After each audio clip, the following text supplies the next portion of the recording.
5 days hospitalized, 21 days in isolation. One Miramar woman survival story. Only on the BLShow.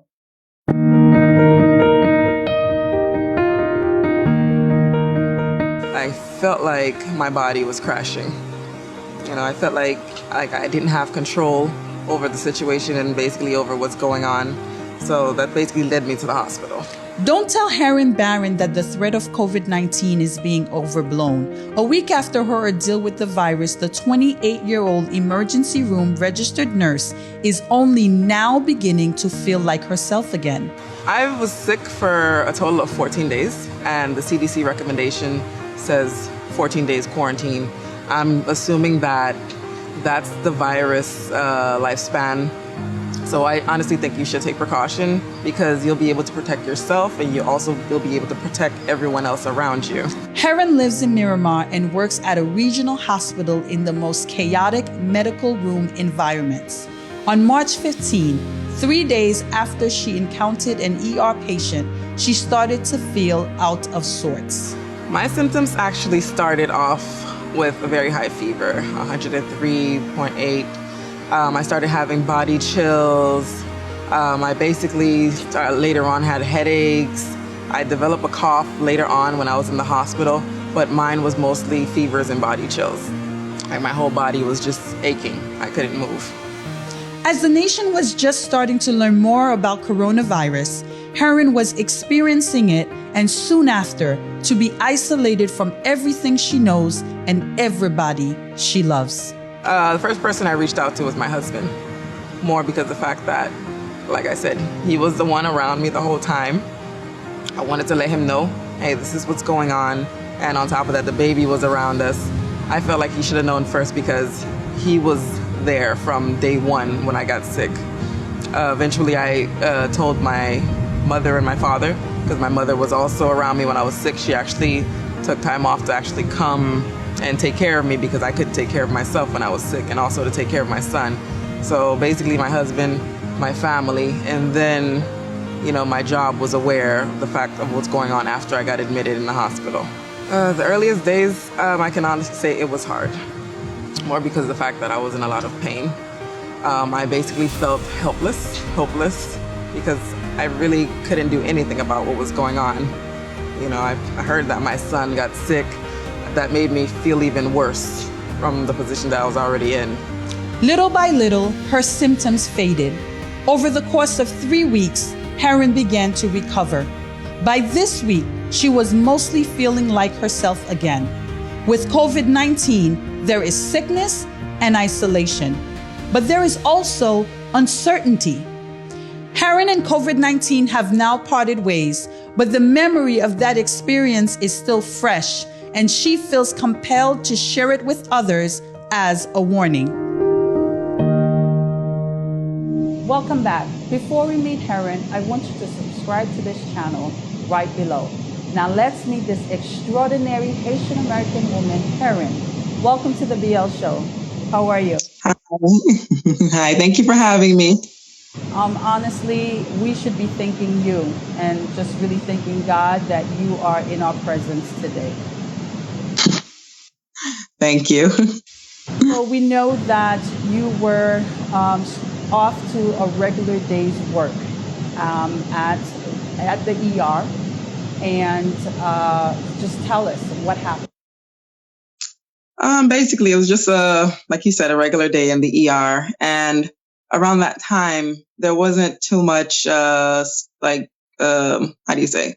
They weren't really speaking too much about the COVID-19, so we didn't really have everything set up, all these precautions that we have now. How you see they're taking temperatures at the door. If a patient has a fever, they go to one side, or, isolating a patient to the next side. So basically I had a patient that came in. He had a fever. That's all we knew about him, that he had a fever. We did labs on him and, nothing was showing that he had any type of infection. So at the end of the shift, they ended up putting him in isolation. So once he got in isolation, that's when I was given the protective gear to put on to go see the patient. But the whole time, all I had on was just a regular yellow mask. So after that day, Actually that same day I stayed after work and I basically was asking my manager, hey, what's the protocol? What do we do when, this is the first time, this is the very first patient that was a possible COVID that we had in the ER, and that was my patient. So no one was really sure what to do that day because they were like, okay, we're going to go over this protocol. We're going to try to figure it out. So they basically told me to just stay by the phone. So I was off the next 5 days. That happened on a Wednesday. So that Saturday, I called my manager back and I was like, hey, what's going on? I didn't hear about that patient. You guys didn't call me back. I need to know what's going on. And basically they told me, oh, you don't have to worry about it. It's droplet precaution. You had a yellow mask on and you should be fine. So that was Saturday. That Sunday, I got sick. I started having fevers. I started having chills. I had headaches coming in and out. I haven't developed a cough yet, but I was sick from Sunday to Tuesday, just laying on the floor sick. I couldn't even take care of myself. I couldn't take care of my son. My mom had to come to actually help me out. But the whole time I was home, I was miserable the whole 5 days. So basically that Wednesday, it was time for me to go back to work. I started feeling a little better. The fever finally broke. So I told my husband, hey, I'm going to go back to work. And I work night shift. So got ready, went to work. During the shift, I started feeling sick again. I felt my temperature rising. I felt, the chills coming back on. And I basically let my charge nurse know that, hey, if you're sending anybody home early, I don't really feel well. I would like to go home early. That same night, I actually had 2 patients on droplet precaution again. And I ended up testing one of them for the COVID again. So I basically got exposed, I'll say 3 times by 3 different people. So I'm not even sure exactly where it happened. And I had a fever of 103.8. So I basically just got up and I told my husband to take me to the hospital because with the fever that high, I can easily have, a seizure and just die right there and no one would know. So I told my husband, can you take me to the hospital? I don't feel well. You could just drop me off. You don't have to wait. So my husband ended up dropping me off back to the hospital in the ER outside. Around that time, now they had the tent set up, for all the COVID precautions actually took place after that. So they basically dropped me off in the front at the tent. I got in, they swabbed me for the flu, they swabbed me for the strep, and they also swabbed me for the COVID. So when I got there, my temperature was still up. Basically, they told me, you're septic. And I told them, I know. I feel my heart racing. My heart was beating about 130, and I still had that fever. So they're like, okay, you know what? You're septic. You're going into the ER. So they put me into the ER, and they basically did all the tests you can think of. I got all the labs done. They did a chest X-ray, chest CT. Everything shows that I'm in perfect health, and nothing is showing that I have an infection. So they didn't know where this fever was coming from. When they actually reviewed the CT of the chest, it showed that I had bilateral pneumonia in my lungs, but yet my labs doesn't show that I have any infection going on. I didn't have a white count or anything like that.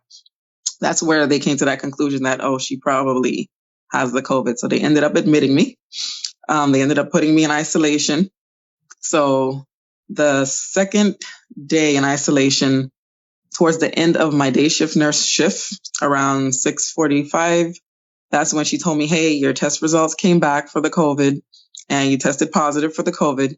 And you also had 2 different strands of SARS, which is an upper respiratory infection that's associated with the COVID. So I was basically fighting 3 viruses at the same time. And immediately the first thing that went to my mind was, oh my God, I was with my family this whole time after they told me I was protected when, I wasn't. So ended up spending 5 days in the hospital. When I finally got home, I had to self-quarantine to continue my 14-day isolation. On top of that, an extra week because I had to get tested twice negative to get medical clearance for work. So tomorrow will actually be my first day back at work. So here I am now. You are an extraordinary woman.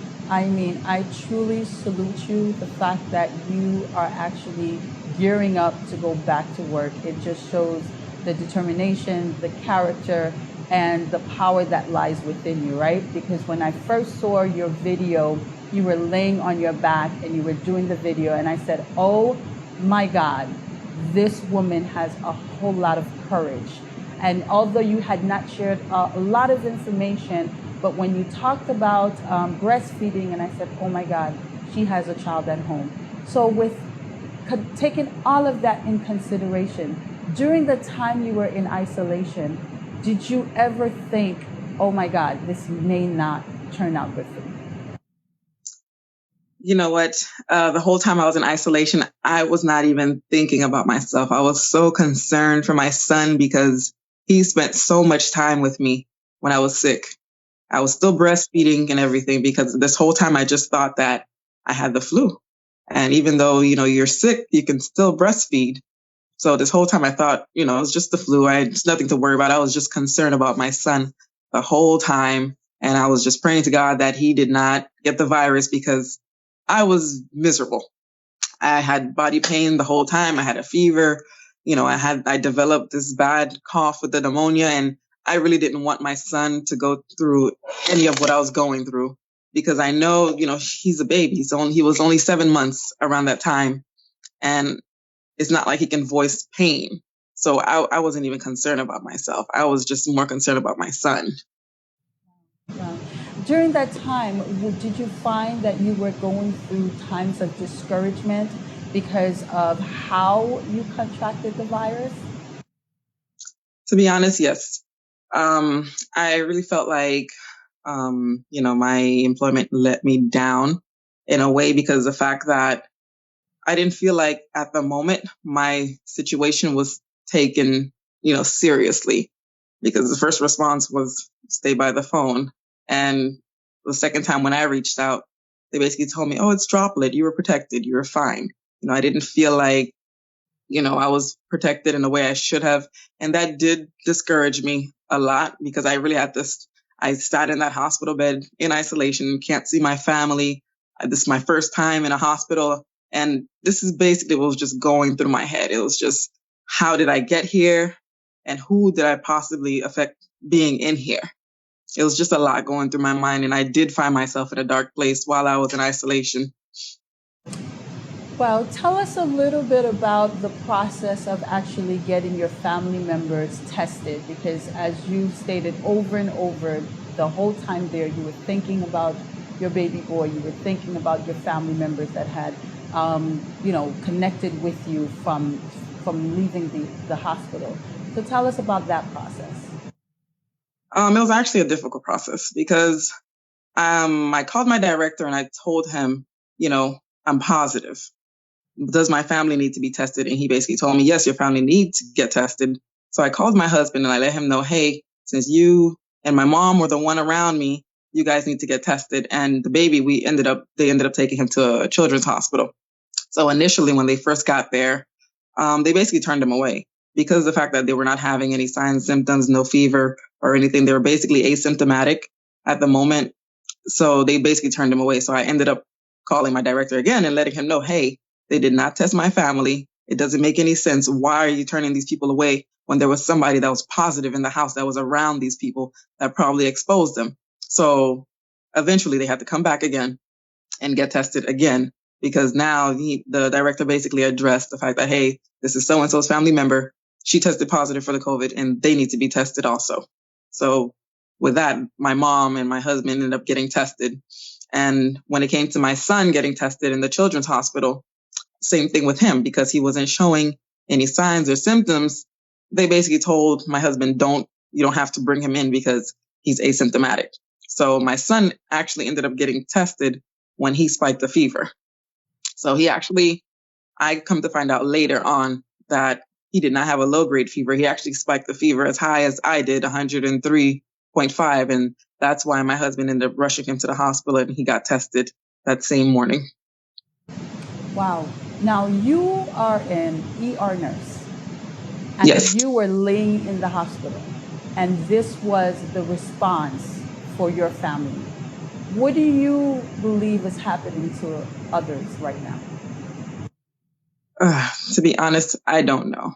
The fact that this virus is very premature and not too much information is being given and not much is known about the virus, I feel that, I wouldn't want anybody going through what I went through. And I feel like if I was treated that way while I was in the hospital, I can't imagine how, someone who doesn't work in the hospital is getting treated, because it was really tough for me.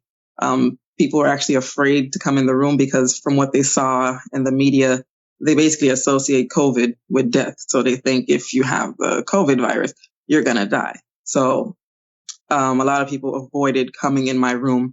And it really got me thinking also, if I'm being treated like this, imagine how the other patients are being treated like this. It's something that was very frustrating to me as a nurse, to be treated like this by a fellow nurse. We'll be right back.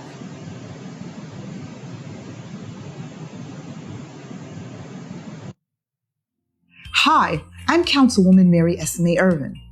As my family and many more families in North Miami are taking the same precaution, I encourage you to do the same.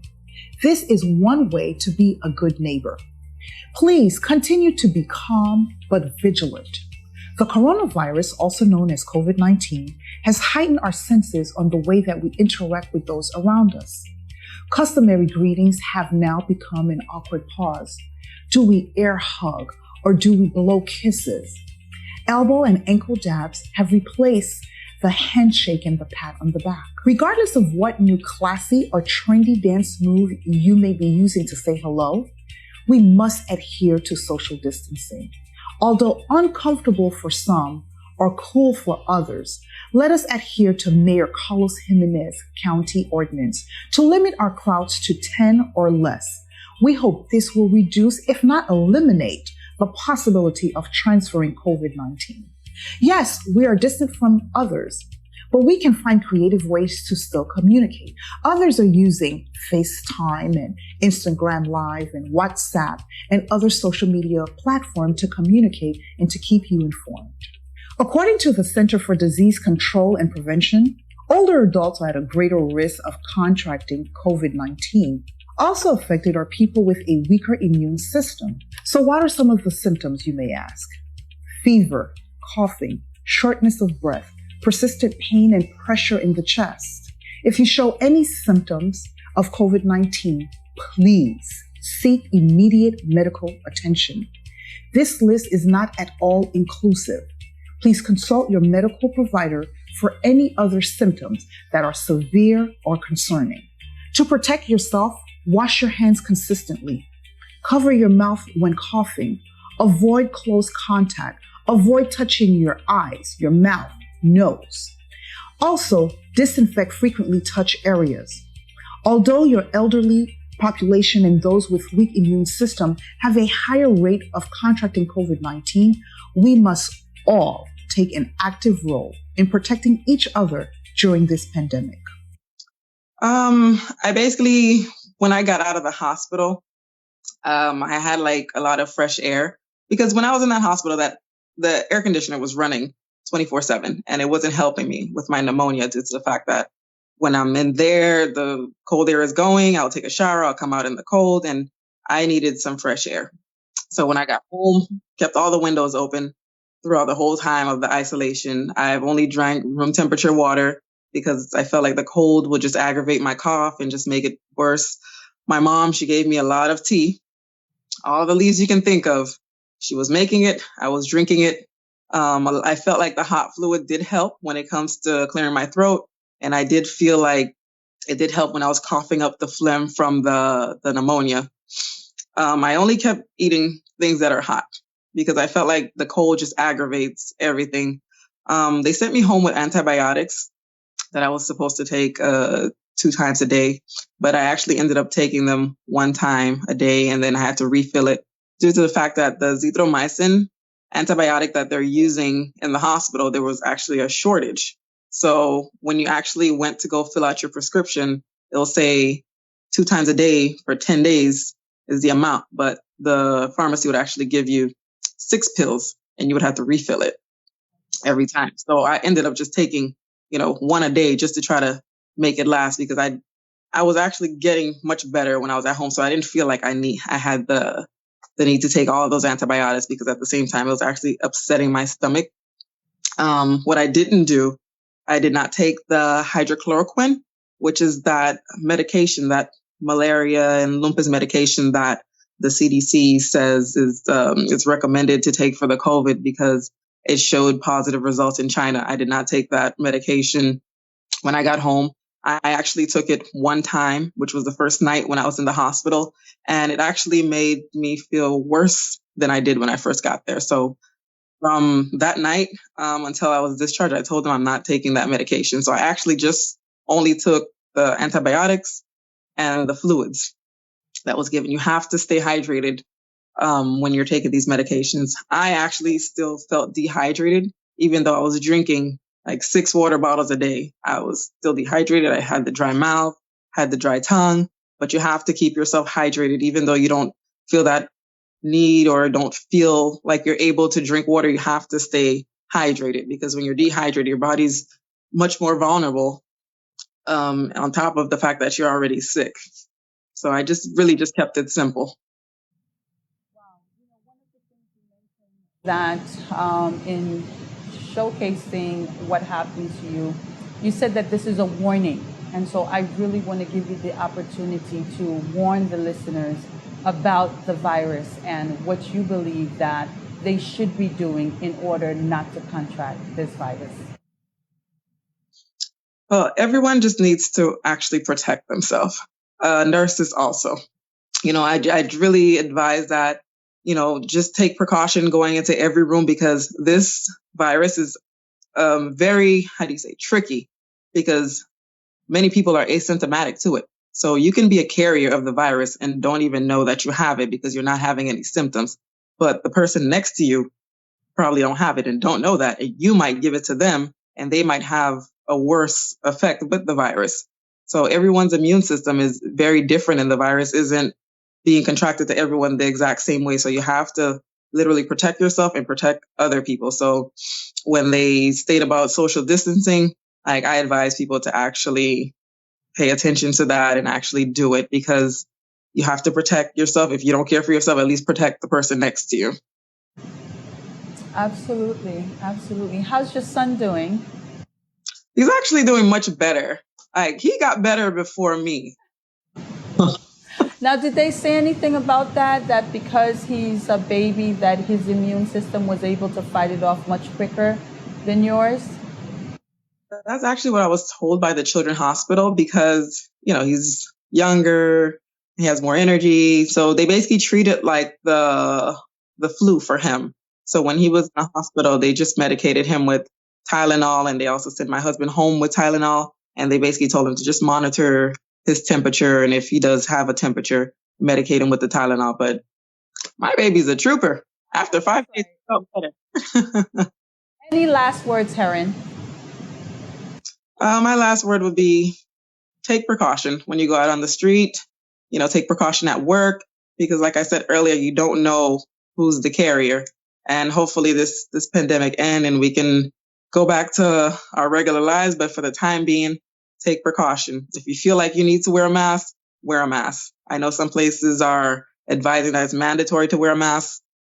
I would wear it because I myself, I wear a mask. If I have to go out from here to the post office, I have a mask on. And wearing gloves,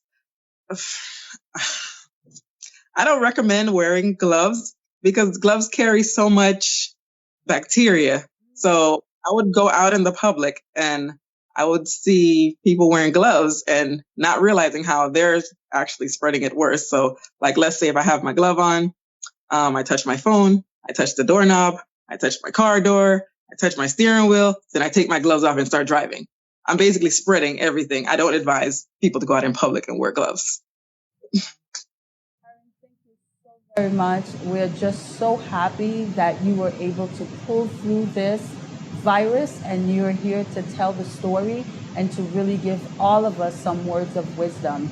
We bless you. We thank God that He preserved your life, and we look forward to seeing you in the community and back at work tomorrow, right? Yes, I will be there. Thank you so much. Thank you for having me. We'll be right back.